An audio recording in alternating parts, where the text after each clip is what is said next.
Hey everybody. I just want to say before I even start this review of Love and Marriage Huntsville, I just want to thank anybody who has subscribed to the channel. I really appreciate y'all's support, and I hope it continues to grow. And just thank you. I want to make sure I say that. So happy Juneteenth too while I'm at it. All right, so here we're back with another review of Love and Marriage Huntsville, Bettie Blues, season 6, episode 11. Okay, so we pick back up. Oh my gosh, at this comeback meeting and its dysfunctionality. Okay, Mel and Tisha going back and forth. Mel is over it. Why are y'all so pressed to have Mel at this comeback group? 5 out of 6 ain't bad. Like, what the fuck? If she is such a problem, and all y'all have this commentary in the confessional, so on and so forth, bottom line is y'all need her. That's why y'all want her to be a part. Okay, y'all can still tape without, we tape without Martell, we tape without Tisha, we tape without Marceau, we tape without Maurice, we tape whole episodes without Kimmy. Don't play. And I'm not saying that because she's sick. I'm just saying, making a point. So Maurice was asked by Mel, basically, if there are not 6 people involved, you don't want to be a part of it? And he said yes, like he wants all 6 people involved. I know, because Mel bring the crowd. So Marceau asked Martell, if there's a compensation package, do you want to see it? And Marceau goes, of course. Right? And I was thinking to myself, yeah, because Marceau's broke ass, I mean, not Marceau, Martell, all these M names, broke ass need the money. So he can pay them lawyers so he can keep fucking with Mel. Anyway, so then Marceau asked Mel if she would speak. And she said, I'm not sure. Okay. She said she didn't want to be in business in the confessional with her ex-husband. She said, I need to do baby steps. Marceau was like, well, we're all here together. This is a baby step. She said, exactly, baby steps. I am so tired of them. And I mean all of them at that table. And everybody on this cast asking so much of Mel in the sense that they are pretending that she did not go through a deeply emotionally abusive marriage, divorce, and now aftermath with this custody shit. And pretending like that shit didn't happen or that she should just kind of get over it. Fuck y'all. I don't give a shit if this is a show. Fuck you. Because too many women go through that. And they don't get supported and everybody acts like, oh, black women are just creating this. I don't like it. Do I have kids? No. Do I have friends that have kids? Yes. Do I know people who have been through similar situations? Yes. And it bothers me. Okay? Anyway, so Mel meets Nell at a pole dancer class. I'm going to tell y'all right now. Once again, I don't see it for Nell. I don't see it for Nell on the show. I think she's too old to be on the show. I think her lace friend's too old to be on the show. I'm just not here for it. So Mel is talking. Mel was like, Nell is my ride or die. She said they don't always agree, but she trusts her intentions. I personally think Mel is a little too pressed to be on TV for me. Yep. When she kept pushing Mel in the park earlier in the season and made her cry when she was talking about Martell, I felt like that bitch already knew that shit that was happening between Mel and Martell, and it was like, oh, now I get it. No, bitch, you've been known it, but you did it on camera on purpose. And that's not what a mentor does. And sometimes the mentee surpasses the mentor. And quite frankly, I think that's what's happened between Mel and Nell. Okay? And the only reason why she ain't cut you off is because she ain't told you her business enough for you to throw it in her face like the rest of these chicks. Anyway, so now stay off the pole. Okay? I don't care what you and your husband have been through and all this other stuff. You too old and your man is too old. Okay? All right, to be wanting you to slide down a pole and do stripper dances for him. No, we aging together, and if you don't like it, get it together. All right. Anyway, so Mel is being very coy as she's asking her about her personal life, and Mel is like, my personal life is not everybody's business. Honestly, I get it. You want to know why I get it? Because I'm that type of person. So if people don't like it, I have the same reaction in my review as I do in real life. Okay, it's none of your damn business. I don't give a shit if you saw her arm. You saw her arm because I let you see her arm. I don't tell everybody who I'm fucking with.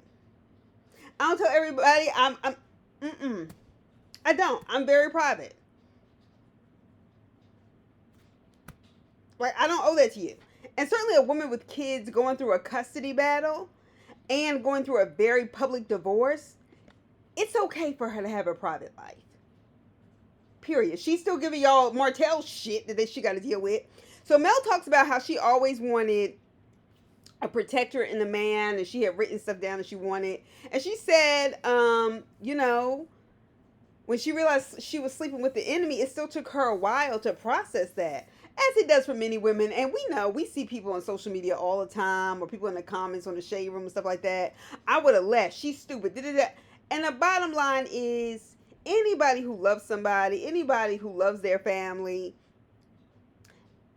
it's going to take them a second to leave. And I am just so sick. Oh my God, we just can't get rid of it. This culture where everybody is constantly making TikTok videos, Instagram accounts to tell women what they need to know about men, instead of training men to respect women and not sling their dick everywhere. I really resent all of this, what women need to know, what women need to know. No, this is what men need to know and do. Period. Anyway, that's just my piece. So Mel says how she talks about she want to be protecting the man, whatever. So she says she she feels happy with him, and I'm happy for her, and she deserves that. She said people won't know until she's married. As far as I'm concerned, that's good for her and the kids. Okay, unlike Martell's fake relationship with Sheree and shit like that. He don't need to be everywhere, but anyway. So Mel was talking to Nell about the Black Expo, so on and so forth, and compared herself to Beyonce leaving Destiny's Child. Girl, bye. You got carried away, and I'm gonna need you to bring it all the way back, okay? You lost me with that. You're not even a Beyonce or Huntsville. Anyway, we get Tisha and Marceau talking. So they're still talking about building Scott Manor. I don't even know why they not pretending like this ain't gonna be a resort for their grandkids. Because at this point, this shit ain't happening, okay? And then Tisha and Marceau are going to look at this apartment. It's an apartment, it's a larger apartment, I guess. 2,000 square feet for 5 people in order to build Scott Manor. They said the plan is to only stay there 6 months. I thought the apartment idea in my mind was to save money. Like they're packing up, moving their stuff into the apartment so they're not paying rent at a house and putting the money away and focusing on Scott Manor. Okay, apparently, like, I didn't realize the apartment idea was to have 2 separate places, like Simone and Cecil had the North and the South house on Married to Medicine. I didn't know that. Anyway, so Marceau said him and MJ are going to stay at the other space. I guess either the house or the new Scott Manor. I don't know. Is it me? And Tisha's like, no, you're going to stay here as a family. Is it me? Or are we watching the same shit? Season 1, Season 2, Season 3, Season 4, Season 5, and now Season 6. With the exception of Mel initiating and carrying out her divorce with Martell, this shit is the same over and fucking over again. Y'all, this show's getting tired. I'm sorry. Quite frankly, these scenes are too long. It's a bunch of bullshit. They ain't never building no house. Like, I'm just over it. Over it. Okay? So Marceau's saying, he said another place in Huntsville. He's saying another place so he can get the work done. And remember Mother's Day, and I had the whole room done. A room and a house are 2 different things. Don't play. Okay? Number 2, as far as I'm concerned, Huntsville is as long as a high school track. Okay? So what I'm going to need you to do is stop pretending like you have a long-ass commute, like you live in a commuter city, like Atlanta or something like that. Cut the bullshit, Marceau. Marceau had the nerve to say the money needed for him to go back and forth needs to come out of her allowance. She's going to have to pay for him to be there. And then he tried to clean it up, and he was like, well, it's going to come out of both our allowances. First of all, that sounds like some bullshit. I don't know what kind of relationship this is, and I really try not to go in on you too hard, Tisha, because I just think you were just a little soft, but the bullshit got to stop. Okay, stop giving us scenes to go in on you like this. Then we get Courtney meeting Marceau. I'll give Courtney this. At least he got a C name. Oh my gosh. Anyway, so another fake and forced fucking scene. So Courtney is ugly to me and weird looking. He just is. And anyway, so Marceau is working on a barbershop. Great. Black men need lineups. All right. If you want to prove your ability, though, just a little fun fact, to give a good fade, why don't you get new presidential running candidate Cornel West to come down and prove your skills? Because you can get a lot of business off proving how you cut that down and got it together for the next 5 to 7 years in a place like Huntsville. Anyway, even though Cornel West ain't got nothing to do with that, that was shady. Oh well. So then Courtney starts asking him about working with a family member like Jalen. Okay, you clearly are a fan of the show, Courtney, and it's showing. How close are you with these guys really to be bringing up Kimmy's son? Right. So Courtney is talking about firing their cousin. That shit happened weeks ago as far as we're concerned on this show. Hell, I forgot this shit happened. So you were trying to remind us about Stormy's old dry ass hairline and remind us of the plot so we can remember when you show us this last scene. And the bottom line is stop. Okay? Maybe this show has run its course, okay? Because I'm not here for Stormy. I'm not here for Courtney, and I'm not here for these fake ass 4 scenes. All right, so then Tisha and Mel meet up, talk about the dysfunctional comeback group. Why do they insist on even talking about the comeback? It's not a comeback group. It's a shit show. And y'all don't need to work together. Y'all can't produce anything. Period. It happens. So Tisha said there is something deeper than the money. I was thinking to myself, maybe not when it comes to Mel. Anyway, so Tisha said, I think she's making excuses. I don't want her to make excuses. I don't think she's making excuses. I think she was clear that she wanted money and they needed sponsors. Okay? So Tisha started asking about the kids, and Mel said in the confessional, look, I'm not going into detail, and I don't blame her, because we all know what's going to happen. 1, Tisha's judging her. 2, Tisha's going to tell Marceau. Marceau's messy ass is going to go back and tell Martell. And then Mel and Martell will be fighting in the parking lot again about some bullshit. Okay? So Mel said God hasn't given her the okay to participate. Okay. It's not fair to Mel to put that pressure on her. I just want people to come up off of Mel for bullshit. Just come up off of it. Why do y'all need Mel? If y'all believe what y'all doing is so good and it's so good for the community, what the fuck you need Mel for? You're proving her worth, okay? Also, then they gave us that flashback. I had forgotten about it when Tisha was saying Mel had a dark soul. Tisha, fuck you. Fuck you for that. And Mel, I hope they are paying you good money to sit down with her, because I would not be sitting down with her if she had talked about me like that. Mel said, look, I don't know if I'm making, I have a performance out of state. And I said to myself, okay, that means it's probably in Mississippi or Georgia, one of the border states. Because we all know if it was New York or LA, she would have said, I have a performance in New York or LA. But that's okay, girl. Everybody got to start somewhere. So Mel left that restaurant and left Tisha with the bill. Yup. Pay me for my time. Anyway, Stormy and her ghetto ass, and then Stormy and her ghetto ass family. I do not like her. I do not like her, and I do not like her mother. Stormy is ugly. She's unattractive. She has lived in a country bumpkin town and space most of her life. And in a place like that, she's not really considered an ugly chick because there are so many other uglier people around. And don't ask me where I got that reasoning from. But the bitch thinks too much of herself to be as lame as she is. So she has her mother at her house and is burning sage, talking about good energy. And I've told y'all before, anybody talking about good energy is always the person that brings the worst negative energy to something. So they're about to have a conversation with her cousin Junior. Now, mind you, we think, as far as I'm concerned, this firing happened 2 months ago. Okay, in terms of the show. Who she fired or whatever. Her old raggedy ass mama is there along. I'm like, why the fuck is her mama there? I don't like her either. Her spirit is bad. I can feel it through the screen. Anyway, so then her Aunt Lisa comes with her cousin Junior. Her Aunt Lisa is Junior's mother, whatever. And they're having a business meeting. My thing is, how in the world are you in a business meeting, Stormy? And both of y'all bringing y'all's mamas to discuss what was a business decision and a business tension. That already tells me you're not a serious businesswoman. And once again, like I've said before, if she was not in a podunk town like Huntsville, Stormy would never have success. Period.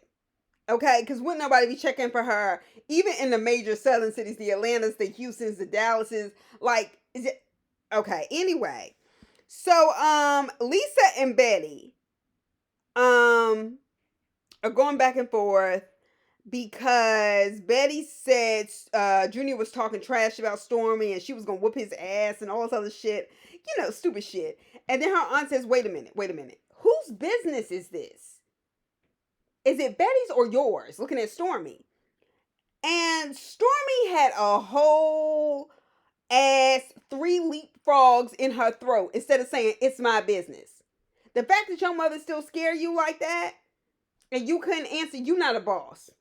You're not a boss, and you coming up putting your mama on the show makes you look even worse. And I already didn't like you. I already wasn't checking for you. I already wasn't featuring you. But now it's making it worse. So Betty was like, well, Stormy paid $15,000 to get Junior out of jail. Classy, Betty. Classy. It's like a black person telling me they ain't never known nobody that went to jail. You gonna really pass judgment like that? That was nasty, that was below the belt, and that was unnecessary. And Stormy, I blame you because you're the one who's out of order for having your mother there to make a scene for OWN. And you disrespected your family in the process. Okay? And then Lisa brought up how Stormy went to jail for like 3 days. And then the judge dropped her case. She was like, because I was, a hardworking college student. She didn't tell us what she went to jail for. Bitch, please. Yeah, I bet the judge did drop your case. Well, college students in Alabama come about $200 by the 6. Not the other way, like where it's a dime a dozen. No, $200 by the 6, okay? It's rare.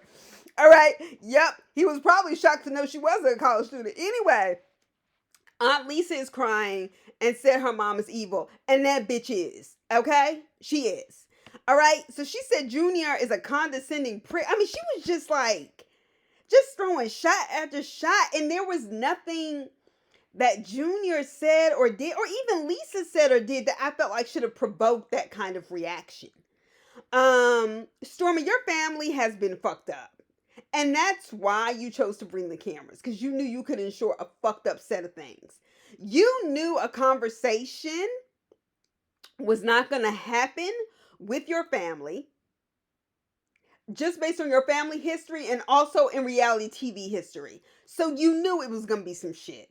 So yes, I'm looking at you sideways. Okay, so did y'all catch OWN shade when they kept when they kept showing the subtitles because them old country backwoods people weren't talking clear English anyway? So like when somebody is upset, stop following them around, Stormy, saying y'all need to go talk. She ain't ready to talk. That's why she walking away. Damn, let them just breathe. Let her breathe. So Stormy said that her mother and her aunt's relationship began to decline when her grandfather got sick. And they needed one of the siblings to step up to see who would help. And Stormy claims that her mother did the bulk of the work. I don't readily believe that. That may or may not be true. But the way Betty and Stormy seem to distort things, I'm not jumping on that. What it sounds like is that they had a beef over what Grandpa probably left behind in terms of money and land and that kind of shit. That's what it sounds like. And we all know how that goes. Okay? And if you don't, then consider yourself lucky. All right. Honestly, Aunt Lisa seemed a whole lot more sincere just in those few scenes than Ugly Betty. Get it? All right. Fuck these country chicks. Next. All right. Stormy, for you to own a hair company, I'm going to need your mother's hairline not to recede back to her ankles. Other than that, that's all I have to say about this episode. Y'all have a wonderful, wonderful weekend. Happy Father's Day. Happy Juneteenth. See y'all soon.